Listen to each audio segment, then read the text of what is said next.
This is AndyTube. In this video, I'm going to show you how to adjust the needle bar on a Singer Model 457 Stylist sewing machine. I'm going to be making 3 different adjustments. I'll show you how to check to see if the adjustment is right, and if not, how to correct it. And I'll do it in 3 different sections of the video. The first section is going to be how to check and set the needle bar height. The second section or part of this video will be how to center the needle into the hole of a straight stitch needle plate.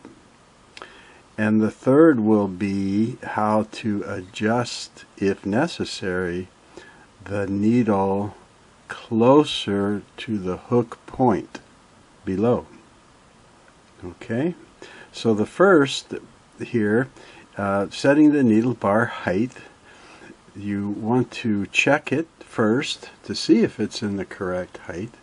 So you want to put your machine, normally here you're just going to put it in 0 width, which would be straight stitch, and left, center, right needle. If you have that on your machine, you're going to put it in the center.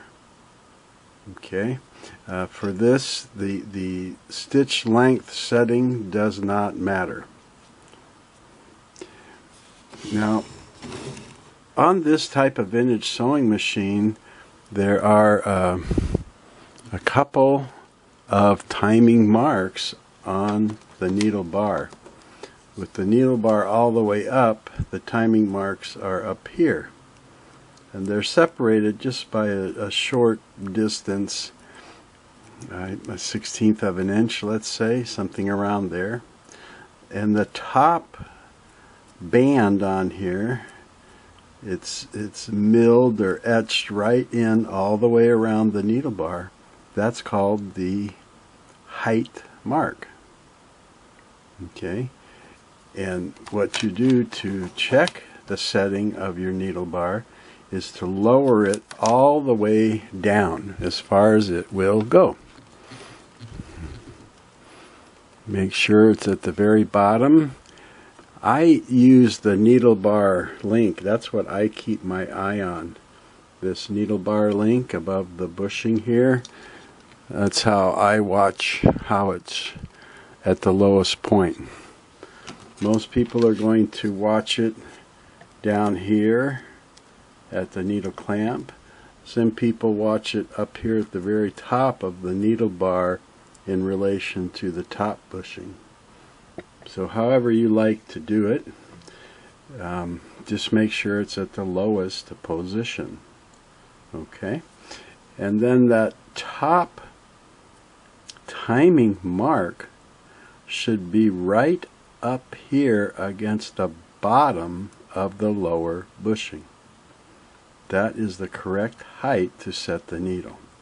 So you should be able to see that little black band going around your needle bar, just about to go into the bushing. If you can't see the top black band, your needle bar may be set a little bit too high.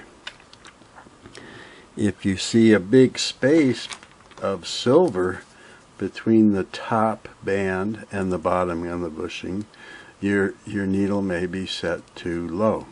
So if you are skipping stitches, besides checking timing, the height of the needle bar is something that you want to check.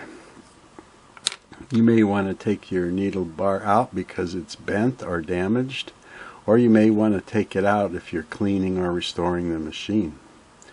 So if you find that top timing mark just visible and parallel with the bottom of the bushing, you're good. That's your height.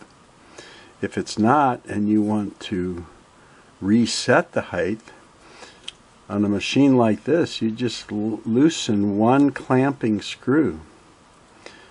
So this needle bar connecting link goes back and into the take-up lever linkage, which that linkage is connected to the needle bar counterweight, and as the shaft and hand wheel turn, that link is what makes the needle bar go up and down. So all you need to do is loosen that clamping screw. That's what's holding your needle bar in place.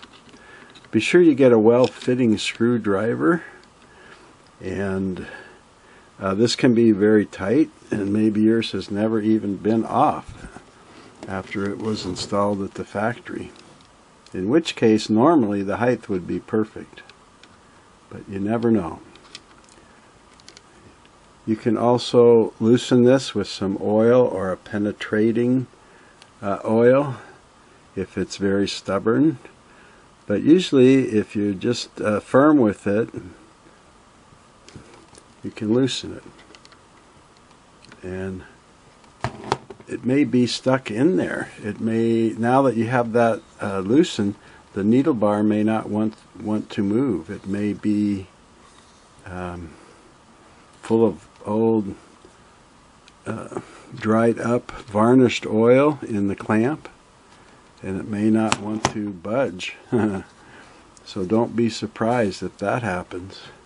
See, I'm trying to turn mine left or right here by turning the clamp, and it doesn't even want to budge. So let me see if I need to loosen it a little more or what's going on. Boy, might as well take that clamp out. I see I've got some oil in there from when I oiled this the other day.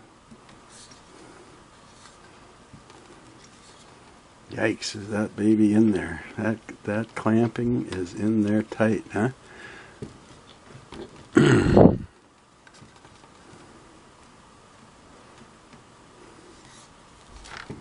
I sure don't want to bend anything.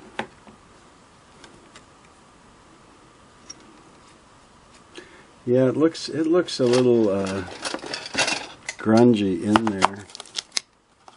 See if I can get a swab in there and see what's going on in there. Not too dirty, not too bad. So when I encounter a stubborn needle bar, or a pressure bar for that matter, you know, it's probably been clamped in here 40 or 50 years. You have some options. You can put in a cleaner, which is what I'm going to try first. Put a few drops of this original Crud Cutter cleaner and degreaser. I don't see any evidence of rust anywhere on the machine, so that's what I'm going to do first. And if that doesn't do it, I can move on to penetrating oil and a rust remover if I felt that was necessary. But let's go ahead and take the needle out, since I'm going to have to be working around it more than just raising it or lowering it. I'll put that over here, and then I'll put a drop or two of this 100% Crud Cutter. I'm not going to dilute it because I want it to go in there and cut any grease that I have on there, any dried up stuff. So even though the needle bar looks good, see, that's why I took the clamping screw or set screw out, so that I could get some of this in there. Even though that the needle bar looks clean and the bushings are clean and the needle bar can go up and down through the bushing, it's really impacted in this area right here with the clamp. So if you're finding this on the machine, chances are you're not doing it because the needle bar was at the right height. It might be bent or damaged, and that's why you're going to do it. Sometimes this will go to work right away, Sometimes you need to let it sit for a while. I actually can turn it a little bit now, which is what I try and do, get it working loose. So this crud cutter degreaser has gone in here now and started to break up the old oil.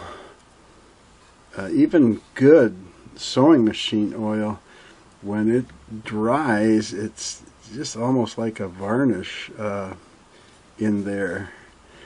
And when people use oil like household oils, those can have different additives that can really harden when they dry. But now I'm wiggling it down here and I'm getting it free. And actually you can start to see here what's kind of been coming out of here now. A bunch of old dried up muck on the very bottom of it here. You can see that that's quite a different look than when I put the swab in there before. So I think what I'm going to do is just go ahead and pull it way down and push it way up to try and work all that gunk out of there. And might as well try and give that whole area a nice cleaning since I've got it all open now. Alright. Let's see if I got some more cotton buds here. Yeah. I'll go ahead, maybe put a drop or two of this on here. I didn't need much when it's full strength, did I?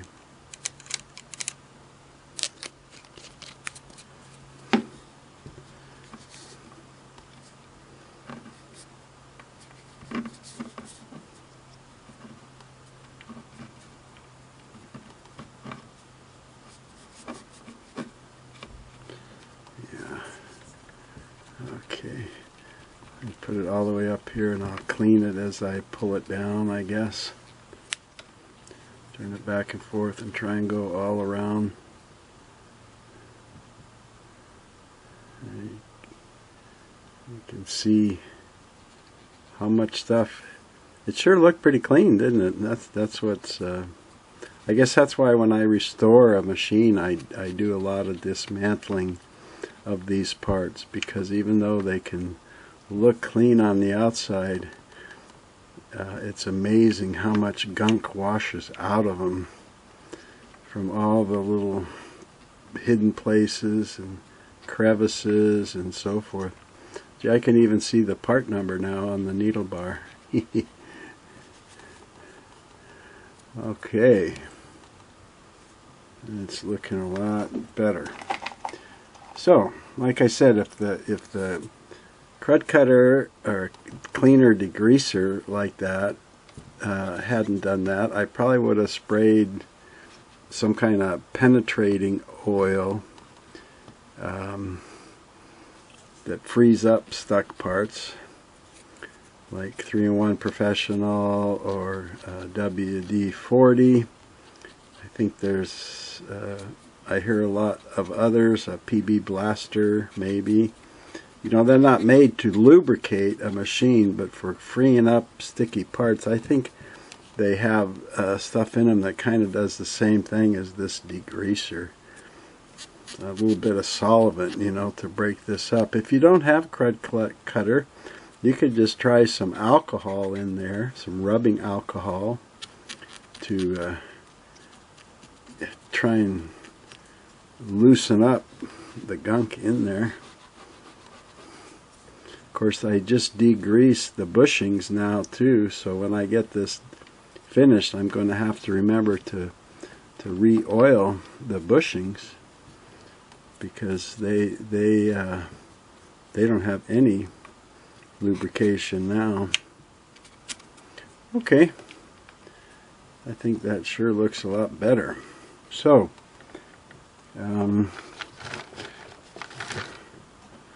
close up that crud cutter so I don't spill it, and let me find where I put my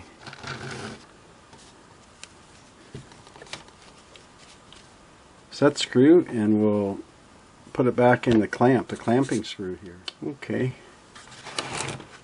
So, and I will warn you, when you have a, like your pressor bar or needle bar like that, when those kind of things are stuck, usually like the last thing you want to do is pry them, you know, try and force them, or pound on them with something. I don't want this quite tight. I want to get it ready to tighten, but I want to keep it loose enough that I can adjust.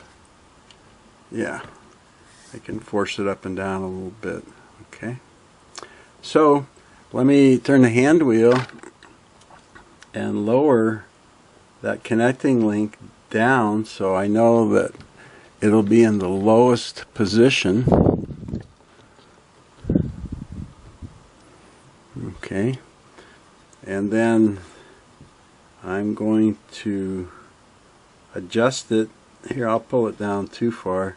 So now, right now, my top timing mark, which is for the height, is down here. So I want to get it right up, just about to disappear in that bushing, and that's going to give it the right height. Okay. Now, I also, you know, I've been twisting this all over the place, right?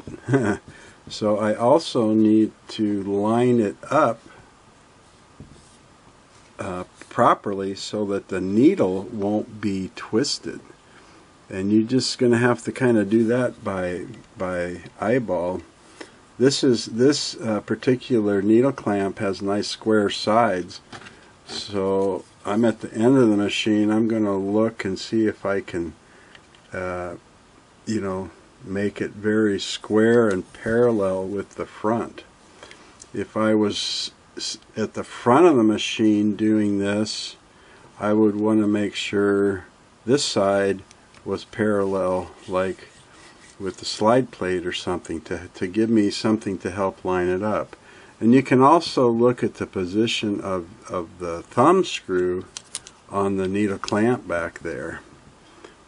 And so not only do I have to get the height at the right spot up for that timing mark, up on the up here just below the bushing, but I have to get the needle clamp lined up proper so that my needle and eye of the needle will be in the right place. Okay, that's looking pretty good to me. So I will tighten this up. I've got it very snug, but I'm not going to bear down on it and do the final tightening, because I want to turn my machine this way and I want to look at it from the front too and make sure that I feel it's very nice and lined up parallel, and it is. So I'll go ahead and do a final tightening now on this clamping screw.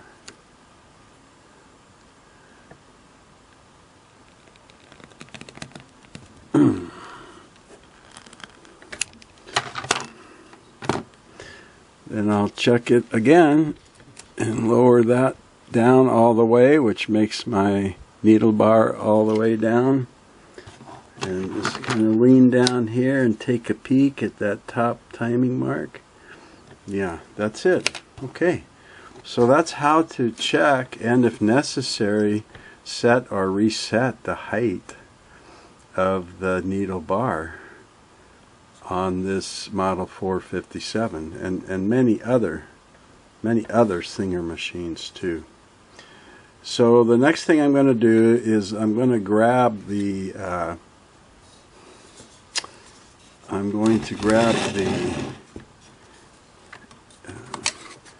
straight stitch needle plate that just has the little hole in it for straight stitching instead of this multi-purpose or zigzag needle plate. And for this checking and setting, Singer recommended that you use a size 11 needle, a size 11. So let me go grab those two things, and we'll go to the next section or part of this video, centering the needle into the hole of a straight stitch needle plate.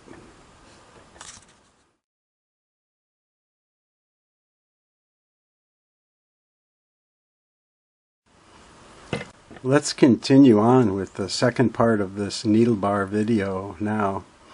This part concerns what's called centering the needle in the straight stitch needle plate. And to me it's a little bit of a misnomer that Singer called it centering the needle. It is and does that function, but only as the centering relates to left to right movement. That's what this adjustment can do, is move the needle left and right. And you want your needle to be centered, of course, and not only for certain attachments, but because when you switch to zigzag, if the needle's too far to one side and you start the zigzag sewing, you may have a needle strike. The needle may hit the needle plate at some point.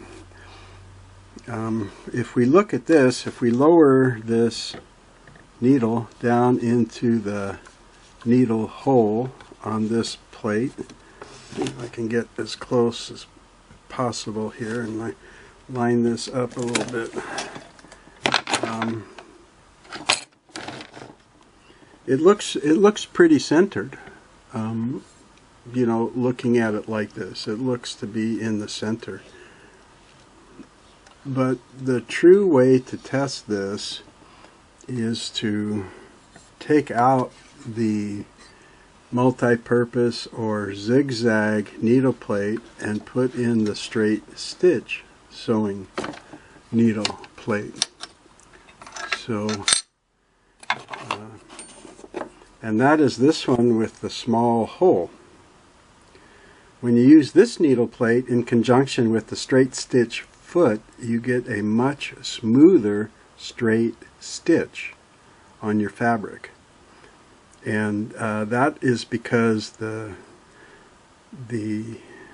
presser foot presses down very close to the sides of the hole, and the hole is small, versus when you use the zigzag plate and the zigzag foot, the hole is bigger and the opening in the presser foot is bigger, and the fabric can actually pucker up and down a little bit as you're sewing. So if you'd like to make the finest looking straight stitch, you want to use the straight stitch presser foot. It's the one with two narrow toes on it. And you want to use this straight stitch needle plate. So this is how we test to see, is the needle bar adjusted properly. So we'll put this plate in, the straight stitch plate, and we want to make sure it's level. Singer advises that you use a number 11 needle, so 15x1 size 11 for this test, and you want your front controls to be set the needle position on center, and the width all the way locked over to 0. That's your straight stitch position. And we're choosing the center because we're testing to see is it the needle bar centered into this hole. And that's what we want to see. We want to lower the needle bar and the needle into the hole and see if it enters dead center. And on this one I'm seeing it's off to the right of the hole. I'll try and get a little closer here. That looks pretty good in my viewfinder, so I hope you can see that. As a matter of fact, hang on a second and I'll take a picture and give a slide here to show where that needle is to the right.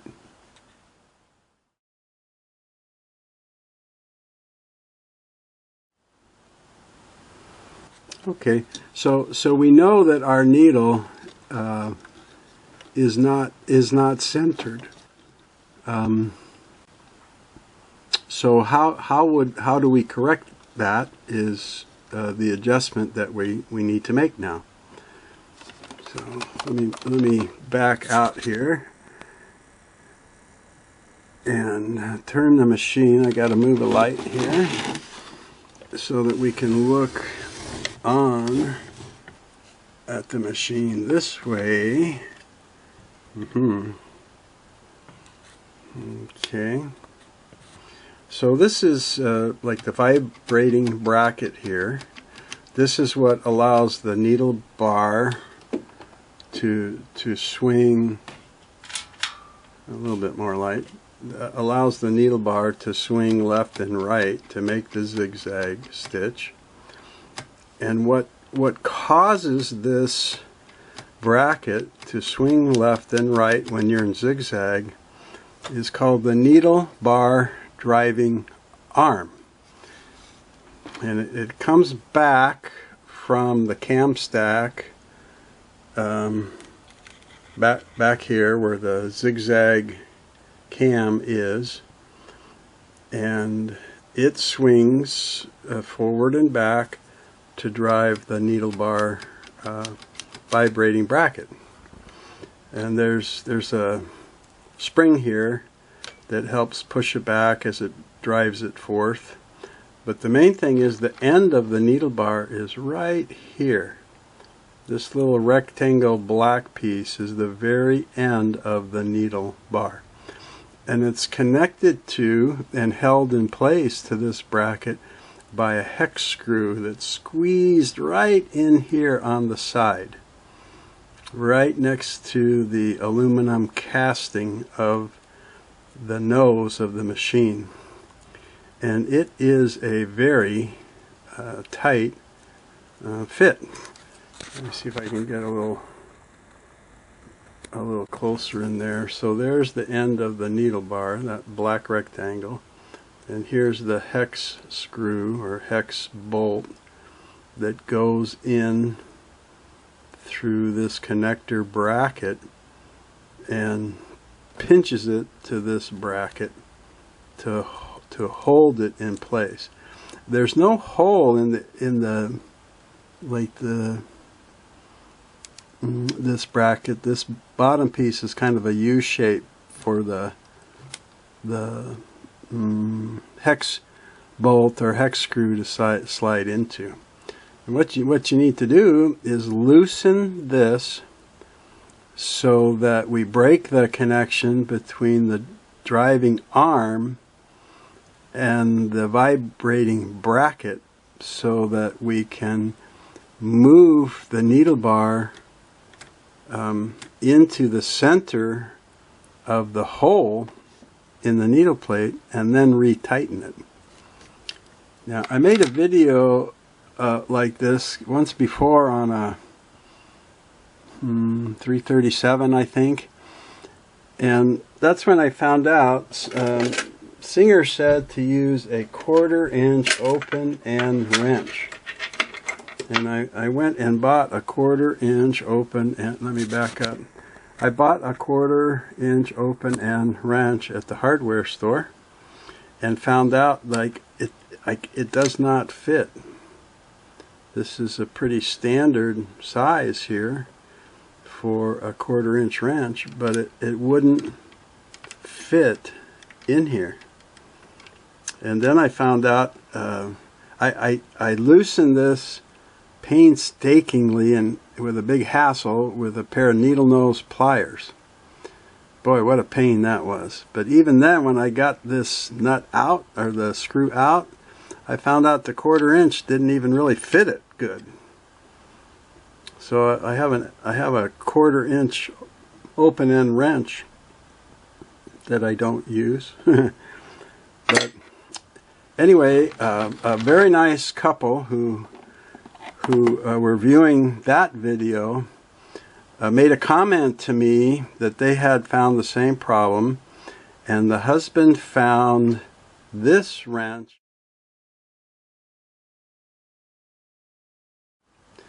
And it's called, it's like a ultra thin, and it's a 7mm. This end is 6mm, and the bigger end is 7mm. And they said that worked very good. So sure enough, I went on, I searched for it, and I could only find it at Home Depot myself. And it's a Capri 6mm by 7mm super thin open end wrench.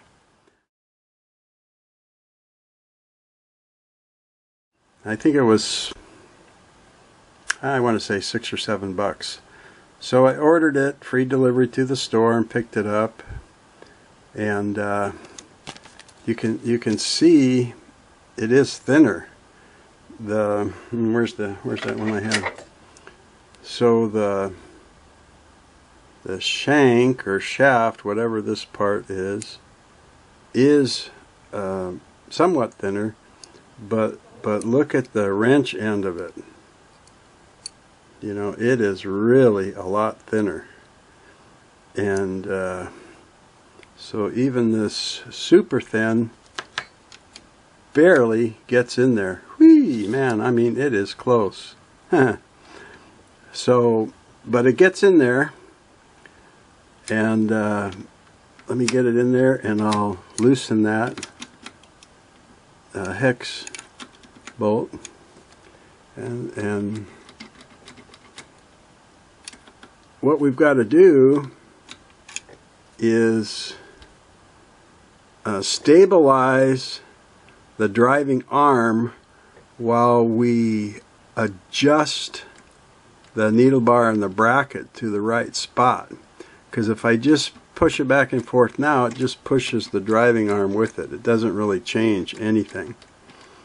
So what I've got to do is go up on top of the machine and put a screwdriver in a kind of a little opening of the needle bar driving arm, and use that screwdriver to leverage the bar towards me, towards the face or nose here, to where it is supposed to be, and keep it there while I adjust the bracket, what would be left or right if you're at the front, so that needle ends up right in the hole perfectly.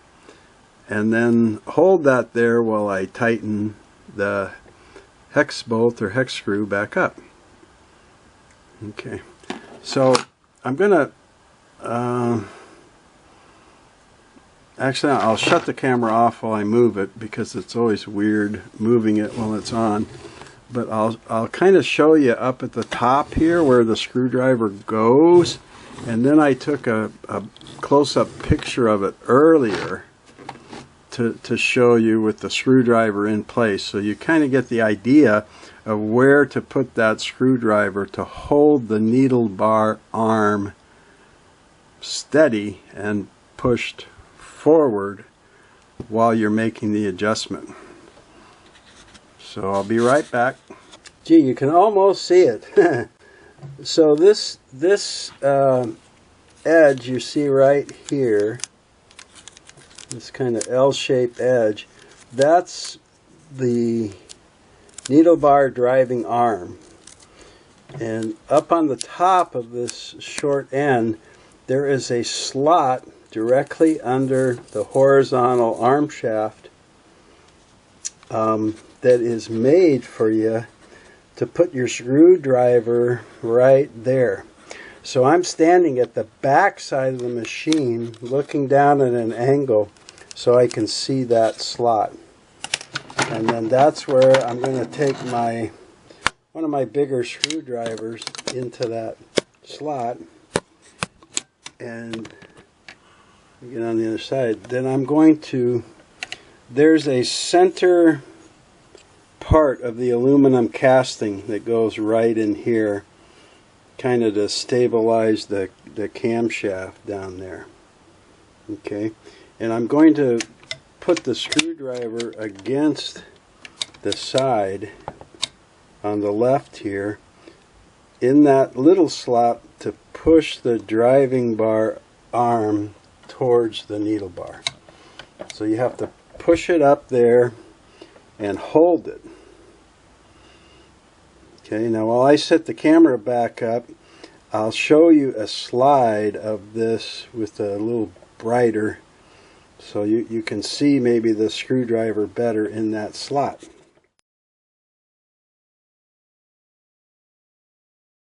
Okay, so there's my screwdriver in that slot, and for me being at the front of the machine, I'm going to be pushing it back towards the hand wheel.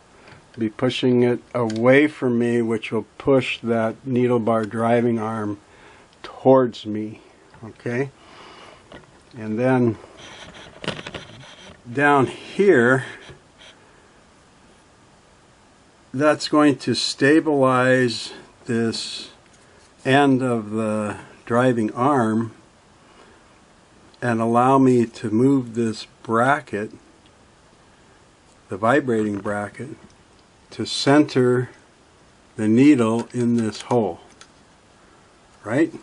So I still have my machine width set to 0, and I still have it on left center right. And you need to watch that left center right, because a lot of times when you push on the screwdriver, it's going to move the needle position from center to left. So before you line everything up here, whoops, I pulled my screwdriver out by accident. Yeah, see, it just popped out. Did you hear that pop? If you push the screwdriver too far down, yep, there it goes again. So you have to be careful, whoop, that you don't move. This one really wants to pop out. That you don't pop out that left center right lever and make it pop over to left. So with this bracket and the needle bar arm loosened, look if I try and lower the needle now, it enters into one of the feed dock slots. It's not anywhere near the hole. And that's because I've loosened everything. So let me take it back up and let me, can I get this farther away from me so you can see more of it maybe? And let me push the needle bar and the bracket back, and it should move along this driving arm. And if it can't move freely on that arm, you may need to loosen it a little more by turning the nut top to bottom. That's like lefty loosey. Okay. Getting this needle back where it belongs, pushing that screwdriver back to push the needle bar arm forward. There, it finally broke free on that needle bar arm. It's kind of a weird U-bracket here, and it wants to kind of get hung up on that needle bar arm. But I finally have it so that I can push the needle bar way past the hole. Okay? And I see that I've freed it up here so it's moving a little bit better. So I'm just going to eyeball it, and then I'm going to start lowering the needle. And remember, this adjustment doesn't do anything front to back. It's only left to right as you're looking over from the front of the machine. So my needle bar was way to the right, almost touching the right edge of the hole. And I want to get it into the center of the hole.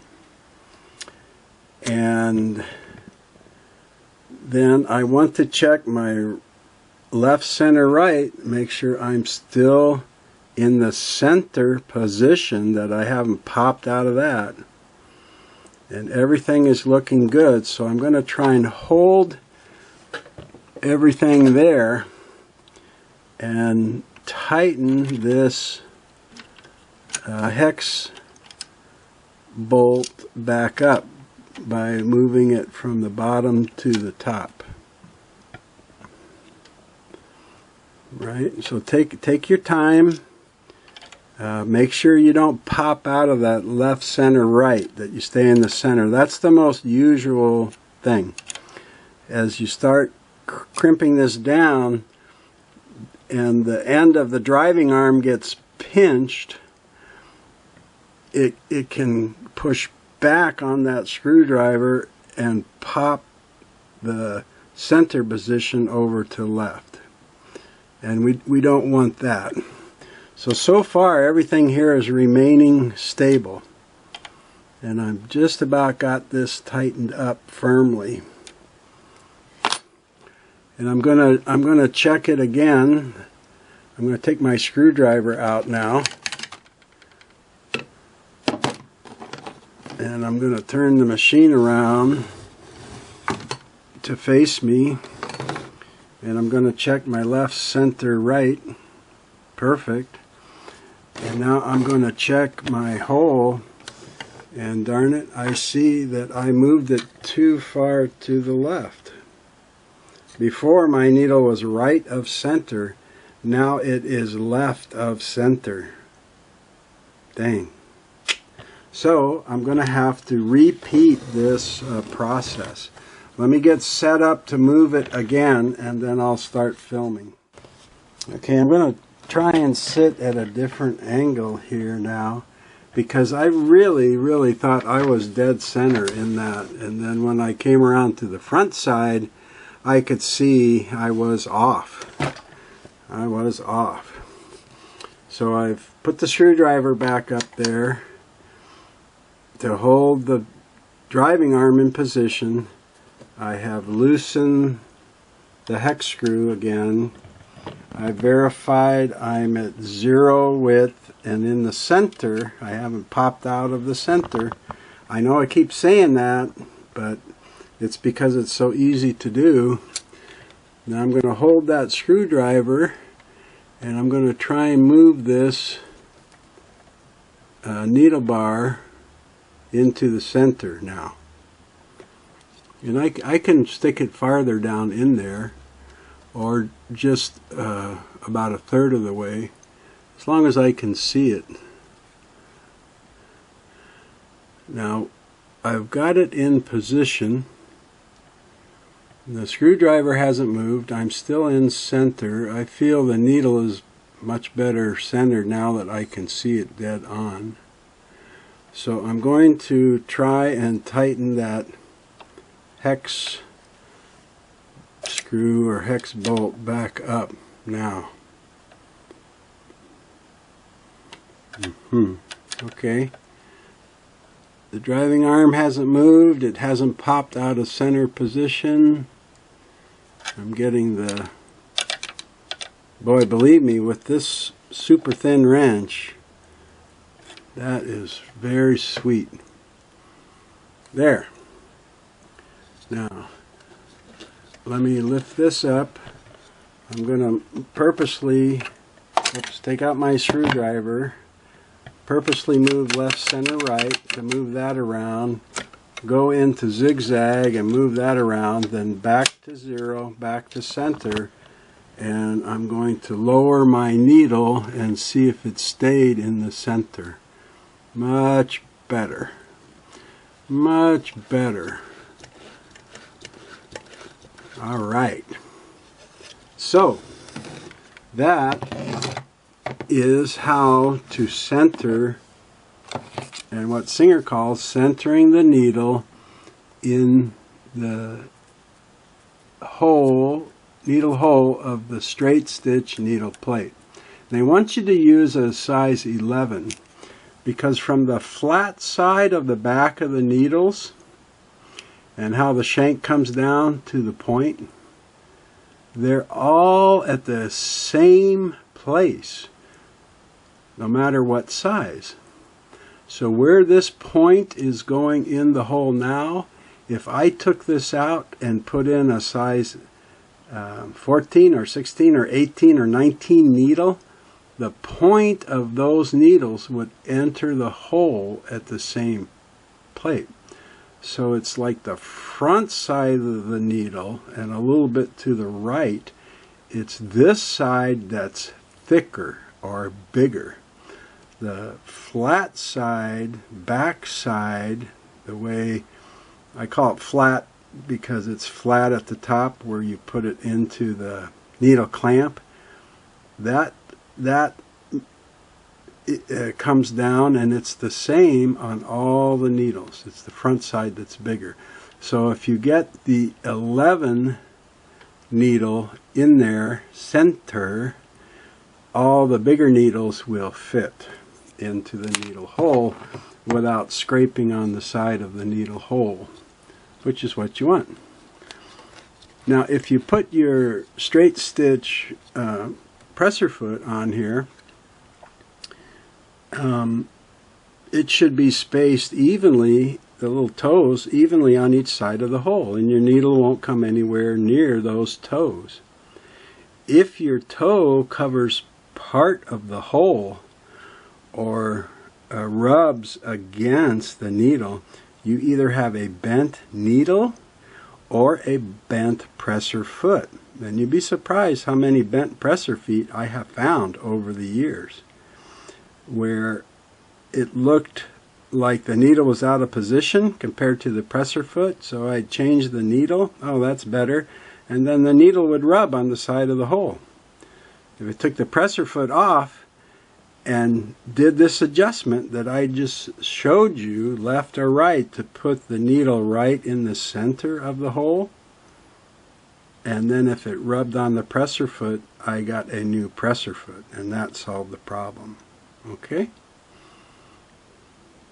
So that's called centering the needle, but it really is centering it left and right. So in the third section of this video, I'm going to show you how what Singer called positioning the needle to the hook point, and that's how they do it, and they have a measurement, and you take the needle plate off and so forth.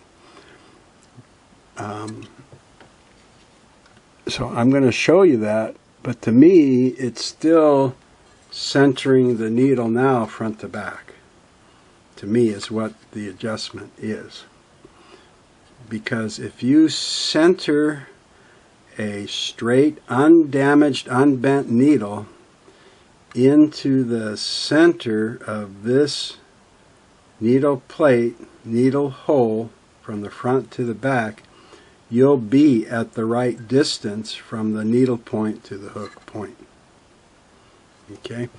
And so if your needle is rubbing on the back side of the hole, or if you don't even have this needle plate, if that's lost, or when you bought the machine used it didn't have one, and you have the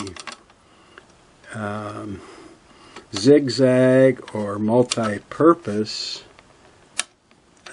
needle plate, that's all you've got, you can still do these adjustments. You just have to check your alignment a little closer, like I showed you. Come on, I showed you in the beginning.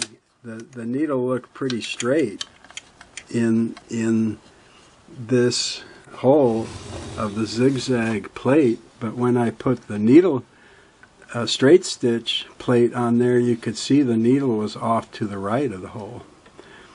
So if you don't have that straight stitch needle plate, don't despair. You can do it with your other needle plate. You just have to be a lot more careful. Where a lot of people will see this is that the needle, see, you can kind of see it here. The needle is back very close to the back edge of this opening. And this is a number 11. So it clears it. So it might be okay, but if it gets back and it starts rubbing, if you've had a jam or a problem that's moved the alignment of the needle bar, usually it's going to move it back this way. And if that's the thing and you start hearing a zing, zing, zing as the needle is going in and out of the plate, it's because the shank is rubbing on the opening. So the next section, I'm going to show you how to adjust the needle this way.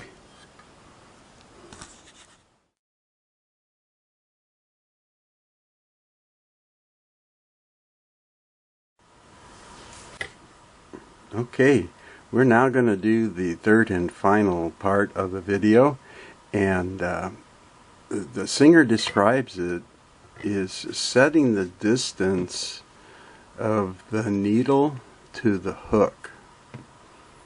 And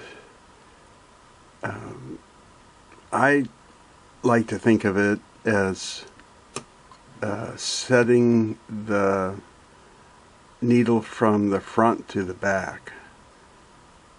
So in the other section where we set it side to side in the hole of the straight stitch needle plate, this is more like setting it front to back.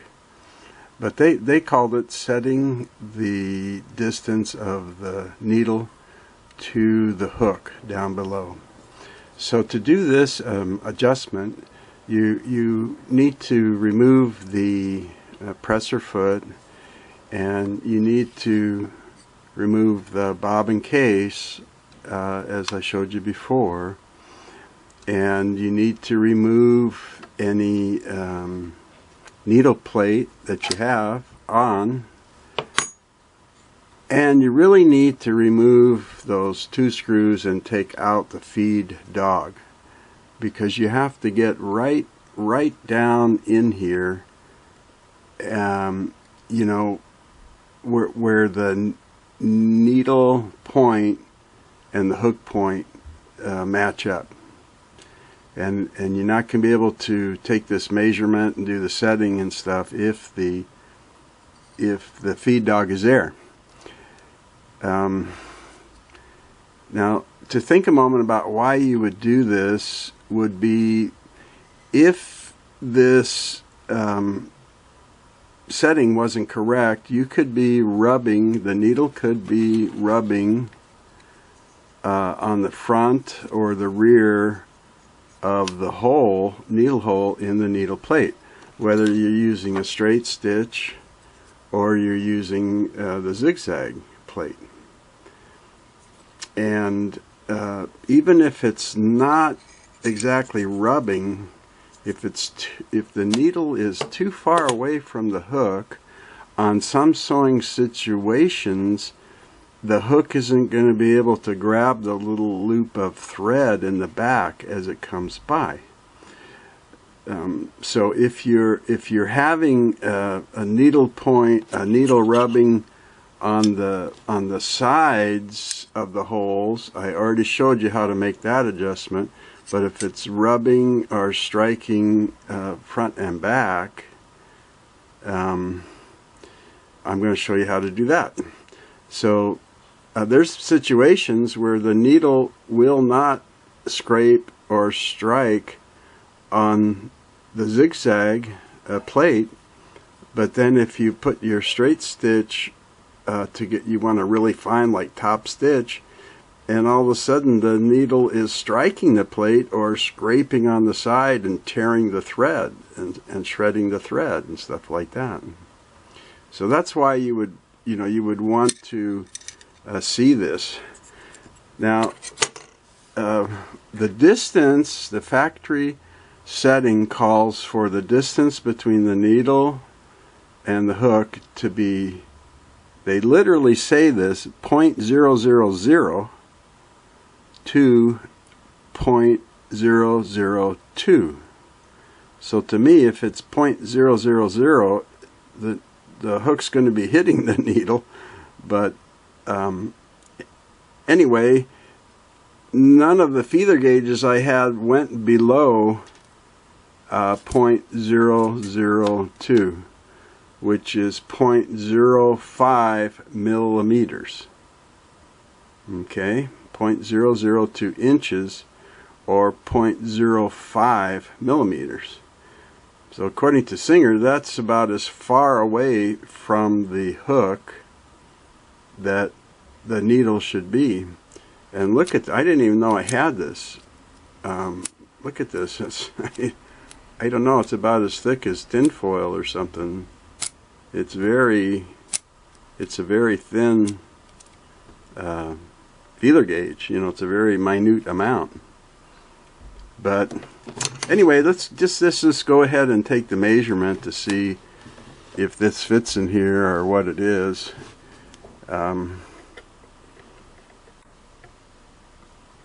You want to have the machine, oops, I forgot to tell you, in the famous zero width and center position. Okay, left, center, right, center, no width, no zigzag, 0. All right. And then you want to lower the needle into there as far as it goes, and then on the way up it's going to have the hook come behind the needle, and when the hook point is directly behind the needle down here, that's where you want to stop, and you want to see if the feeler gauge fits between the hook point and the needle. Okay, and if you can't get it in there, man, the needle must be touching the hook, in my opinion.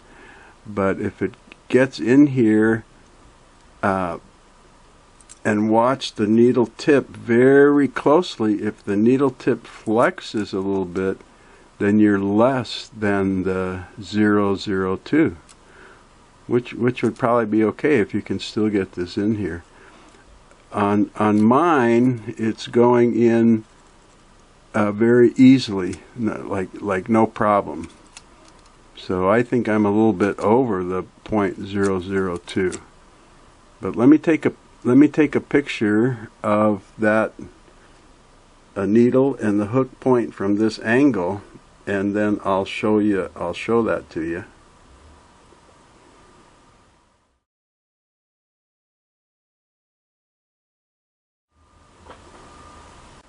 Okay, and then let me slide in the feeler gauge. Maybe I can turn it a little like this. Slide in the feeler gauge and take a picture of that, although you're not going to be able to see the hook.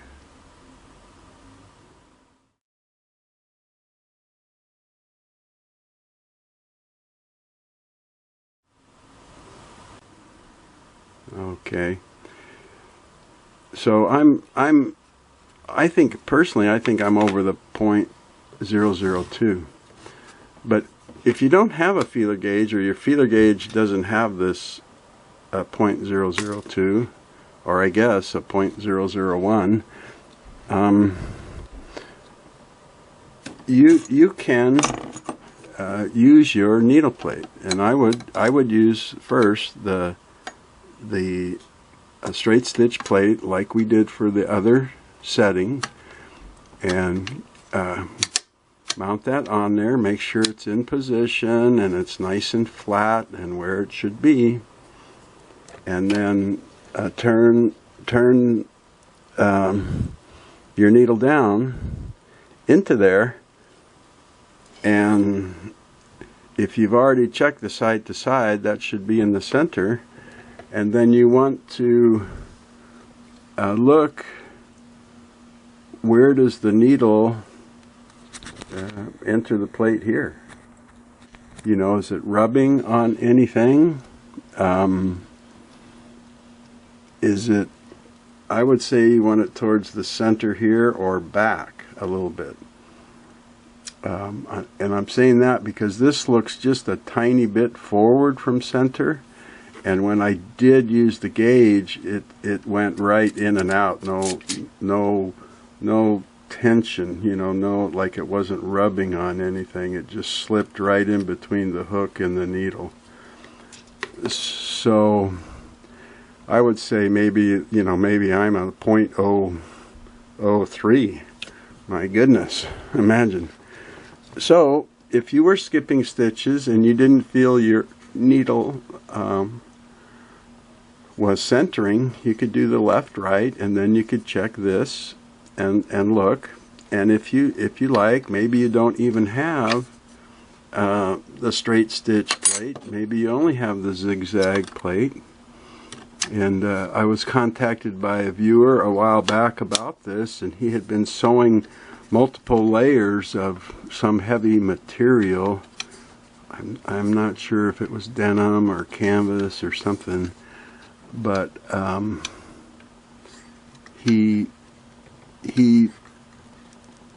had a problem with it, and then he felt like his needle bar was pushed back, and that is common. That can happen.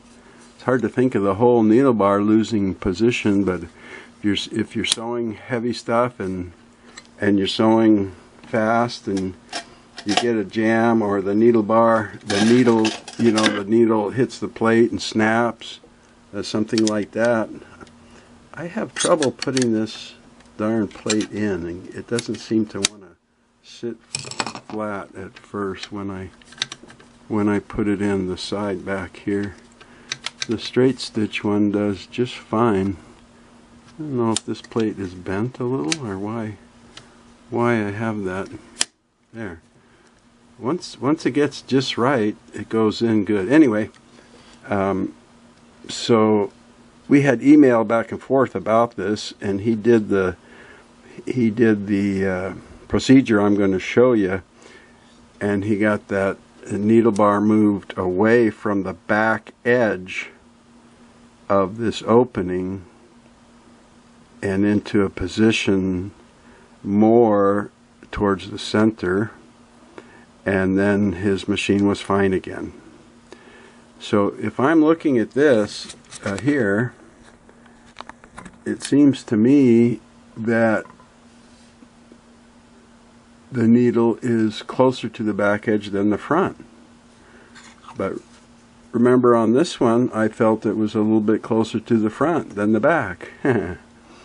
So I think this could go back a tiny amount, and that would be a little bit better and closer to the factory setting myself. But if you don't have the gauge and you feel it's too far back or too far forward, this is how you are going to correct that. Okay, we have to work, let me back up here, we have to work on this vibrating bracket set up here, because there's a stud that goes through here that's very slightly eccentric, just a little bit. And the way to turn that stud screw is there's actually a slot down here where you put a offset screwdriver in, and you can adjust it like not quite a half turn, and turning it moves very, very small increments of this needle front to back. But to be able to do that, you have to loosen some set screws here, and we're gonna start with the one down here that's on the main part of this screw stud that's in there, and we're going to loosen that. Now, I did this yesterday, as a matter of fact, to be sure that I could make a timely video, and let's loosen the one up here at the top. You'll see a set screw coming in the side. Okay, and be careful, because your check spring of your take-up lever is right there. So don't bend that. I usually push it up and back and then put the set screw in the slot. But just be aware that that's there. Don't try not to damage it. Come on, set screw.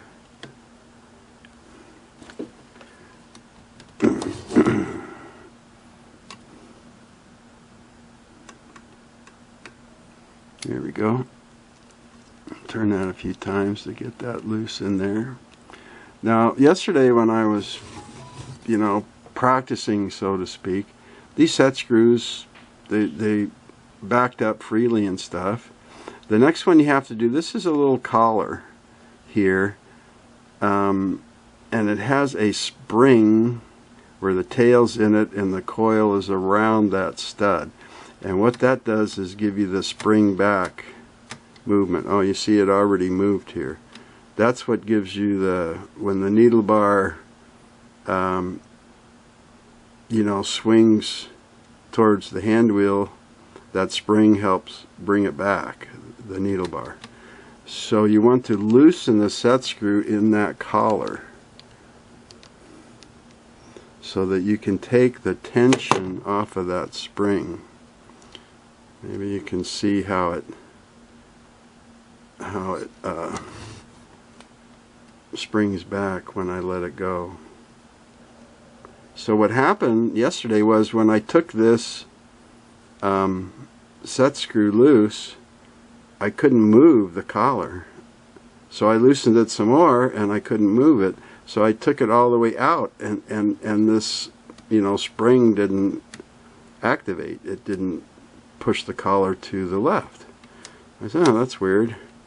Then I went down here and I found my slot on the head of this eccentric screw stud, and tried to turn it, and I couldn't budge it, and I was afraid to force it. So I said, you know what?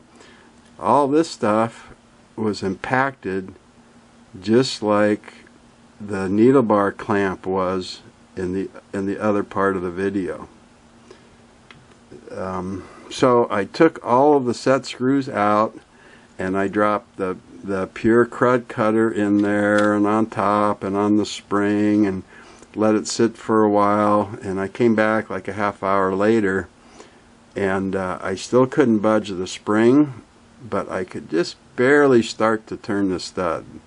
So I put some more drops on it and stuff, and I let it sit for a while. I went and did some other chores I had to do. Anyway, I'd put it on a couple times, and then by the evening everything was loose. I could turn the stud, but this spring was still kind of tight up, So I had the stud out, and I whittled down this end of a barbecue stick I could put in there and then use it. And then once I freed it up and rinsed it out with some alcohol and all the black junk got out of there, now it's all freed up. Then I could make my adjustments. So I just wanted to warn you, you know, it looked clean and it functioned. It moved when I put it in the zigzag mode and ran the motor, but man, was it full of dried up oil in there. So now that we have this, all these screws loosen, and you can move this collar to your left so that you you know, take the tension off of the spring, and left, center, right. You have it in the center, so you want to keep the needle bar towards you. If you touch it, the tendency is going to be that it swings away from you now. It's going to push back on that needle bar. Okay, so when you're making the adjustments I show you, you want to keep that out, which would be in the center position. Okay, so to make any adjustment back to front on the needle bar, you put your offset screwdriver into the slot of the screw stud, and you turn it like this. And it only, I mean, from as far back to as far forward as you can turn it is about 1/2 of a turn, or about 180 degrees, in that range. And that movement will move the needle bar a minute amount.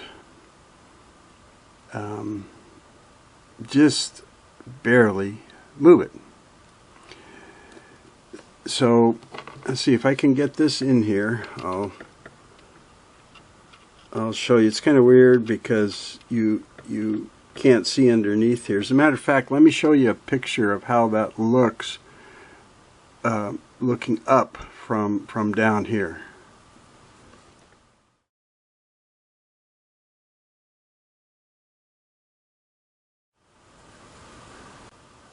Okay, so you know, it's a big screw head and a big slot and stuff.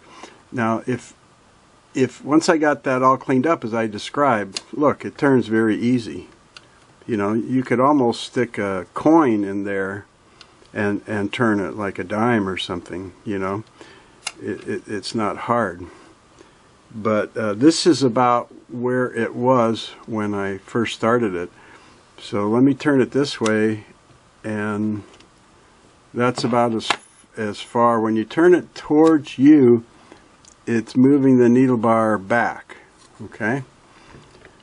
And I have the hook right behind the needle now, and I can see that definitely the hook, or the needle, I don't know how well the video will show it, but the needle is right up and touching the hook. So of course that's too close. I'm going to get needle strikes and stuff like that. I can't get my feeler gauge in there, so I'm, you know, it's way too close. But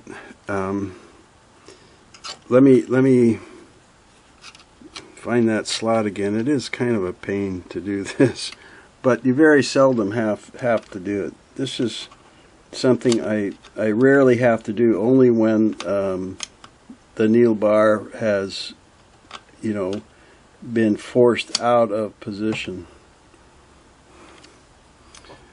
So let me get it, let's see if I can get it back to about where it was when I started.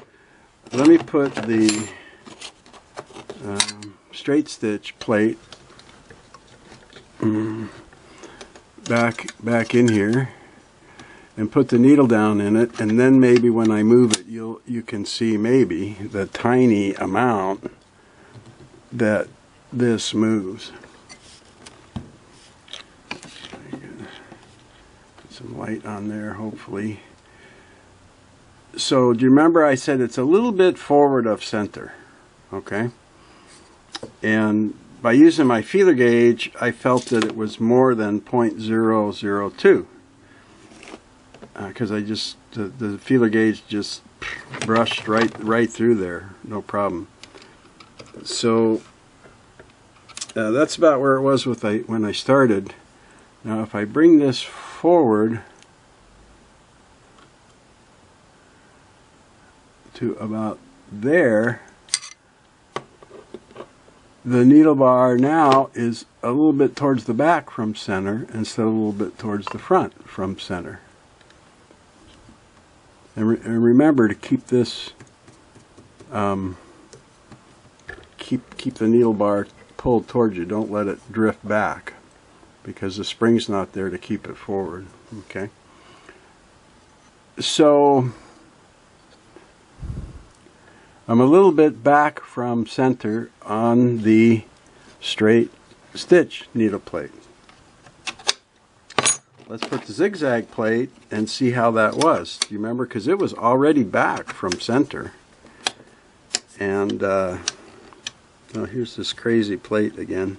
What's the deal with that? I really think something happened to this plate. There we go. Okay. So let me lower this now, and it's way back by the plate. I mean, it is very close to touching the back of the opening. I wouldn't be comfortable with it that close, because as you're sewing stuff through, especially thicker materials, the slightest, especially you're going fast, you know, the fabric's moving as the needle comes up, and the tip of the needle, I mean, if it barely bent back, the next stroke down I would have a needle strike right on the plate. I know I would. But just for the heck of it, let's see if my let's get this down here and get the hook right behind the needle bar and see. Well, it goes through, it slips through there. I get a little drag on it now, so that's pretty close to 0.002. But for me, that setting is too close to the back of this opening. I wouldn't really be comfortable with that. So thinking about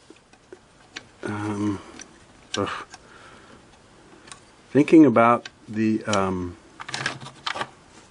when I just showed you it was a little bit back of center in the single needle, I'm thinking if I got it in the center of the single needle plate, straight stitch, single straight stitch needle plate, that it would be up off the edge of the zigzag. And the other exercise was to put the needle in the center of this hole.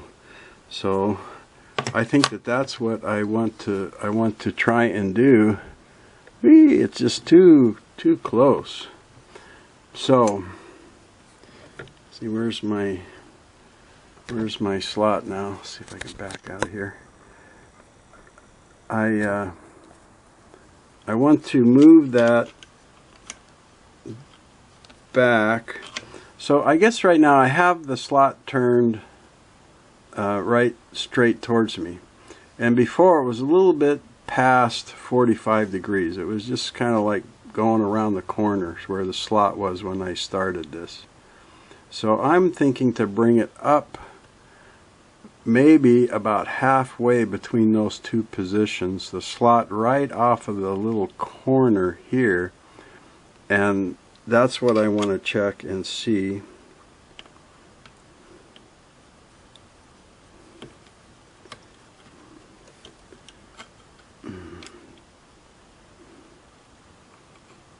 Okay, you can see how I brought that off the corner now.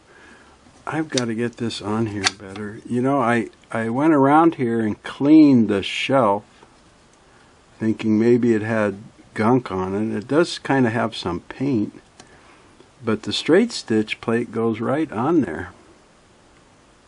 And I check the number of the plate, and it's the correct one for the model.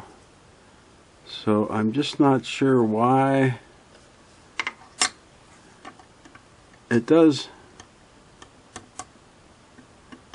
seem a little tiny bit warped, so maybe it did get bent a little bit, and that's why it has trouble seating flat. That's pretty rare to see on the needle plate. I get a lot of bent slide plates, but not too many bent needle plates. On these vintage ones, the needle plate was pretty thick. But who knows what's happened to the machine over the years. Okay, now I'm seated real well. Okay, and then let me move this needle back down in here. Okay, so now I am back of center, I would guess by eyeballing. But now I have space between the needle bar, the needle, and the back of that opening in the needle plate.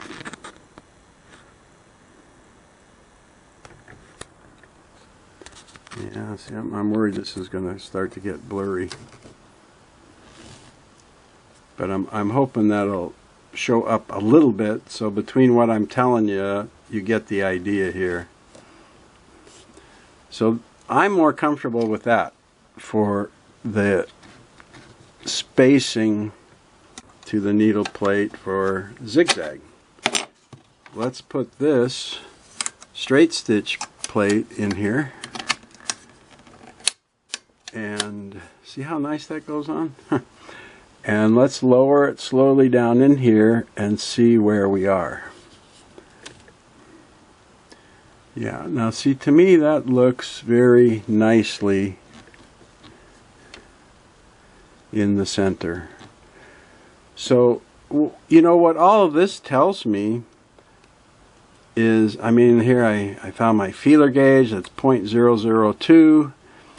I took out the bobbin case, I took off the feed dog, I took this off and did all this adjusting, and really I like adjusting it to the needle plate because the needle plate's not going to move.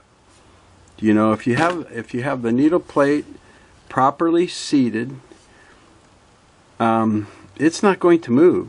So if your needle goes down the center of the straight stitch, or on the zigzag, let's say halfway between the back edge of that opening and the middle of the opening, that's what put it center here. So for me, if I want to center the needle on a machine like this, I am going to put the straight stitch plate on, and I'm going to check it this way, left to right, and if I need to adjust it, I'm going to come up and loosen that hex screw up here and get the needle bar driving arm end loose in there, and move the machine, the needle bar left and right to the center, and then tighten it back up. And then I'm going to come here, and if it's not in the center here, I'm going to loosen one,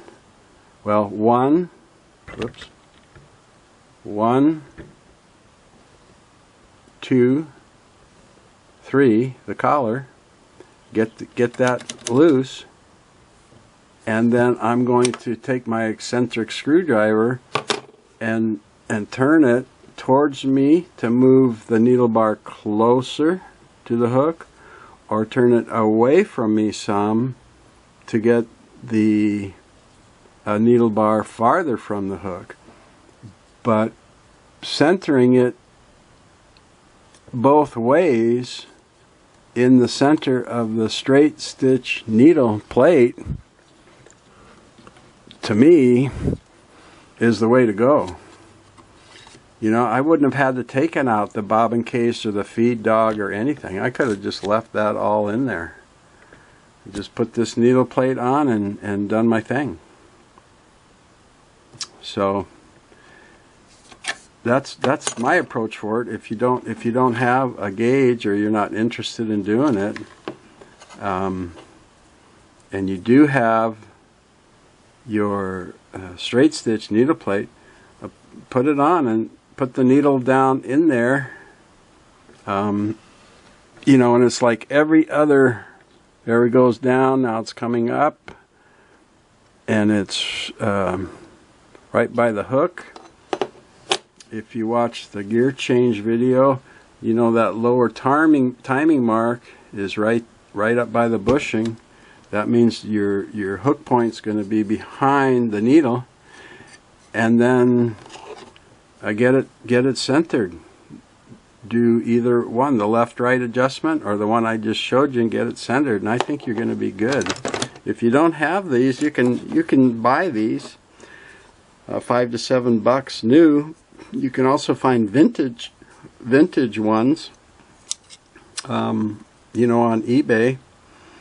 And when I got this machine, it didn't have this, and I actually borrowed this one from a model 338 that I have the entire set of attachments and everything, and it's the same needle plate for this 457. But if you don't want to do that and all you have is this, do your best to center it left to right. And then let me put this one in one more time and show you the clearances on this guy. I wonder if I can borrow somebody's flat vise and put this in a vise and see if I can get rid of it. I think it's warped a little bit. Okay, now let me get it lowered here, and on the upstroke I'll get that timing mark up there and see that it's in the center. And I don't know how well you can see that, but to me the needle is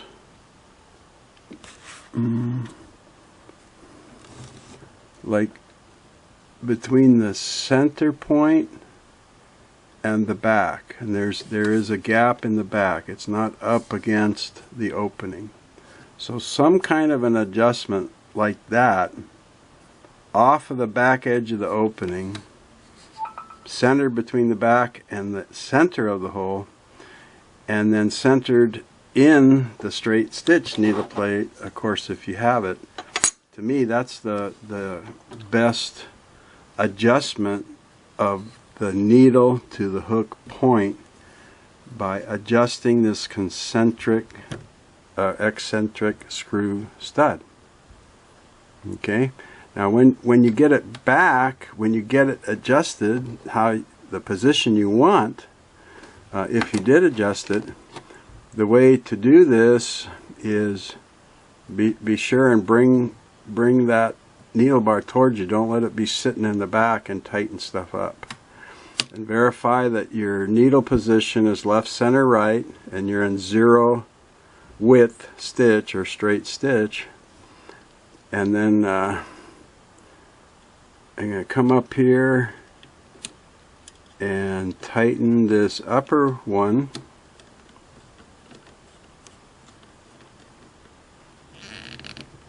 And then I'm going to come down and tighten the one on the bottom of the screw stud.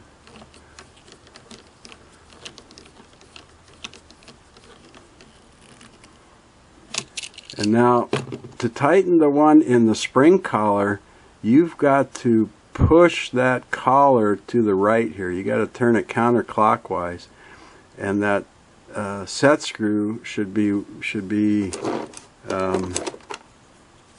way over here on the side, and that's what makes tension. See, there's no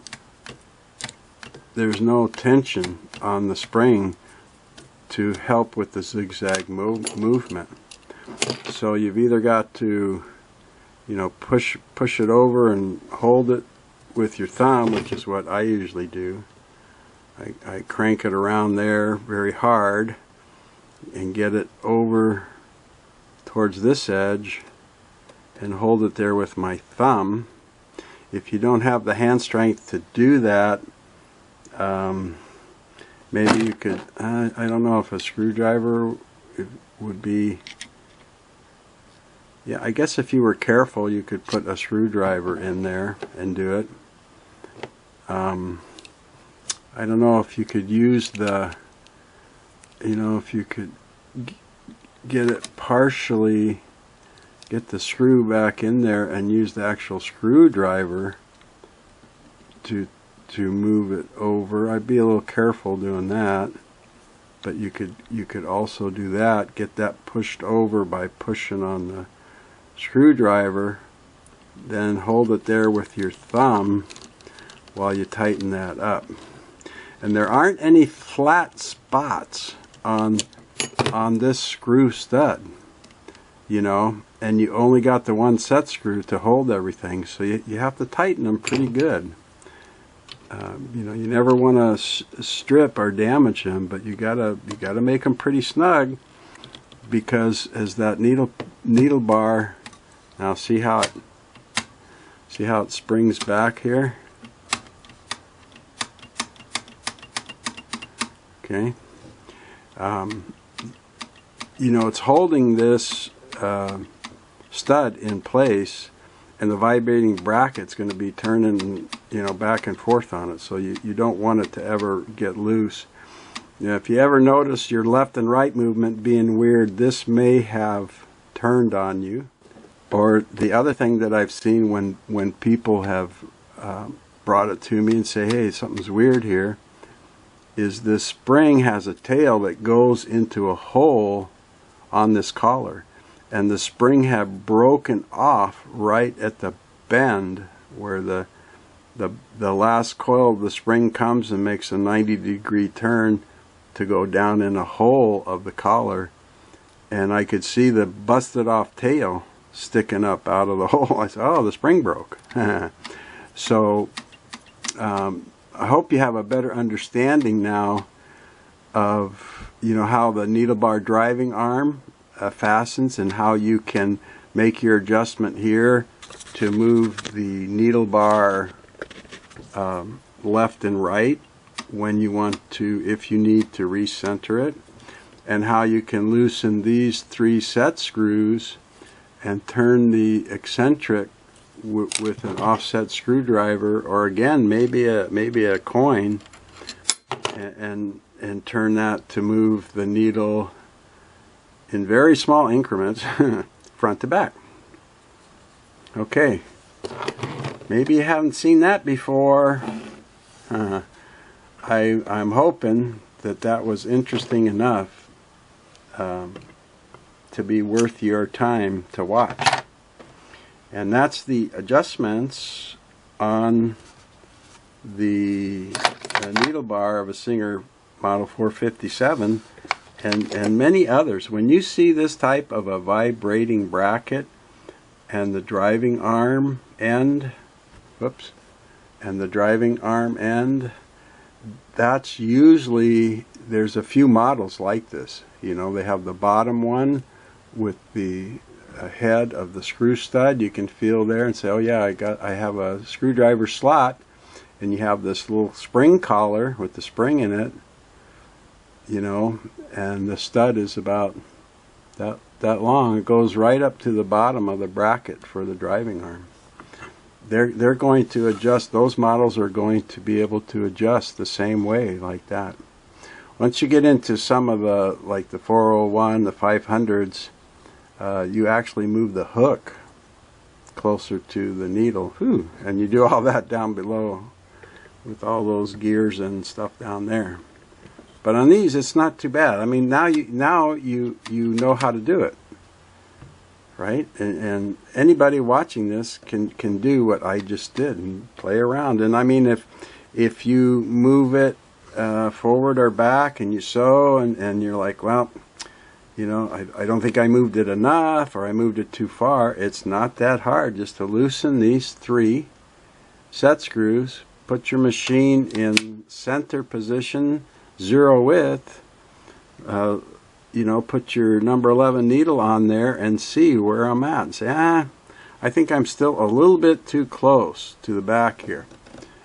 Then put the screwdriver in there and move it away from you, back that way. That takes the needle farther from the hook, and turning it towards the end like this brings the needle closer to the hook. The hook doesn't move. Thank you so much for watching. I've been thinking about maybe if I want to do more videos, and I've had some questions about this feed drop thing, and this one isn't working, so I'm taking that as a sign that I better get in there and figure out how it's supposed to work and stuff. And if I can figure it out, then I'll make a video about how this works and the parts and stuff like that. So stay tuned. You never know what you're going to see next on AndyTube. Thank you so much, and take care.